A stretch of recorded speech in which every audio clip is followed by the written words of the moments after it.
Shalom Bapak Ibu, Saudara sekalian. Sebelum kita bersama merenungkan kebenaran firman pada hari ini, mari kita bersatu dalam doa, kita memohon pimpinan Tuhan. Ya Tuhan, kami bersyukur untuk hari yang Kau berikan bagi setiap kami. Kami bersyukur untuk setiap berkat dan juga penyertaan yang boleh kami rasakan hingga saat ini. Dan tiba waktunya untuk kami boleh duduk diam mendengarkan firman Tuhan. Biarlah Allah yang boleh bekerja dalam setiap kami, menolong kami untuk memahami dan juga mengerti apa maksud dari firman-Mu. Kami serahkan waktu ini ke dalam tangan-Mu, hanya dalam nama Tuhan Yesus kami berdoa. Amin. Bapak Ibu Saudara sekalian, tema renungan kita pada pagi hari ini adalah kita saling membutuhkan. Dan nats yang menjadi dasar firman untuk kita renungkan diambil dari 1 Petrus 4 ayat yang ke-10. 1 Petrus 4 ayat yang ke-10 saya akan bacakan bagi setiap kita. Layanilah seorang akan yang lain sesuai dengan karunia yang telah diperoleh tiap-tiap orang sebagai pengurus yang baik dari kasih karunia Allah. Bapak Ibu Saudara, kalau mungkin saya izin bertanya, pernahkah Bapak Ibu Saudara datang ke sebuah restoran yang tanpa ada pramusaji atau mungkin ada waitersnya? Jadi dalam sebuah restoran, ketika Bapak Ibu datang, Bapak Ibu dapat langsung mengambil makanannya sendiri tanpa ada yang melayani dan juga semuanya serba sendiri. Mungkin konsep restoran ini ada, tetapi sangat-sangat jarang. Karena pada umumnya manusia lebih menyukai restoran yang ketika ia datang, ia dapat dilayani dengan baik dan ia juga dapat dilayani oleh berbagai macam pramusaji atau mungkin waitress yang bekerja di sana.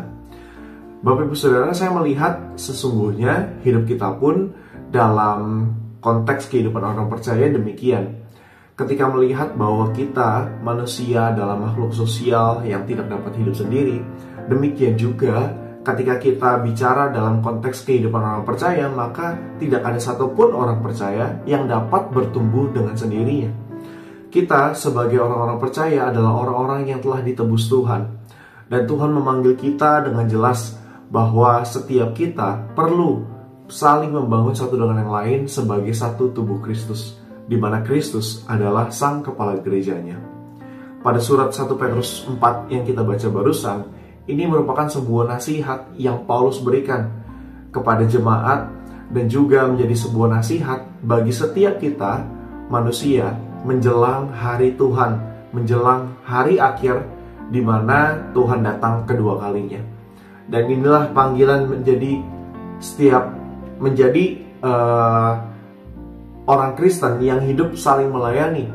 Karena pada dasarnya memang setiap manusia, setiap orang percaya tidak dapat bertumbuh dengan sendirinya, tidak dapat hidup dengan sendirinya. Kita dipanggil untuk saling melayani, kita dipanggil untuk hidup bersama-sama, dan kita dipanggil untuk saling bergotong royong membangun tubuh Kristus. Bapak Ibu Saudara, mungkin hal ini tidak mudah untuk selalu kita lakukan. Ada kalanya kita merasa kita lebih baik melakukan segala sesuatunya sendirian. Tetapi Bapak Ibu Saudara, kalau kita melihat apa yang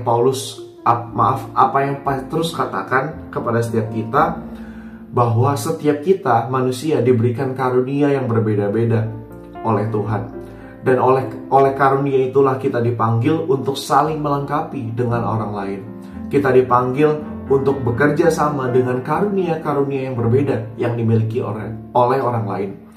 Maka dari itu kita perlu menyadari bahwa sebagai orang-orang percaya yang telah ditebus, inilah yang menjadi panggilan setiap kita. Kita dipanggil untuk saling melayani satu dengan yang lain, karena pada dasarnya kita semua saling membutuhkan. Kiranya kita pun boleh bersama-sama memiliki semangat untuk membangun tubuh Kristus dengan karunia yang berbeda dan juga dengan kesehatian untuk saling membantu, saling menolong, dan juga saling membangun satu dengan yang lain. Amin. Mari kita bersatu dalam doa. Bapa, kami bersyukur kalau Engkau memanggil kami sebagai orang-orang percaya untuk hidup bersama-sama. Kami bersyukur kalau kami menyadari kami tidak sendirian. Namun ada kalanya mungkin kami merasa kami lebih baik melakukan segala sesuatunya sendirian. Ya Tuhan, tolong kami untuk memiliki semangat, untuk memiliki kesehatian, dapat bekerja sama, dapat saling membangun satu dengan yang lain. Ajar kami untuk terus menyadari bahwa setiap diri kami adalah manusia yang saling membutuhkan satu dengan yang lainnya, supaya kami pun boleh bersama-sama hidup dan juga bersama-sama saling membangun di dalam Tuhan, supaya hidup kami boleh menjadi hidup yang semakin serupa dengan Engkau. Terima kasih Tuhan untuk perenungan firman pada saat ini. Kami bersyukur dan kami berdoa supaya firman yang telah kami terima boleh dimateraikan dalam hati kami dan juga boleh menjadi firman yang bertumbuh menjadi buah dalam kehidupan kami. Terima kasih Tuhan, di dalam nama Tuhan Yesus kami berdoa dan bersyukur. Amin. Tuhan Yesus memberkati.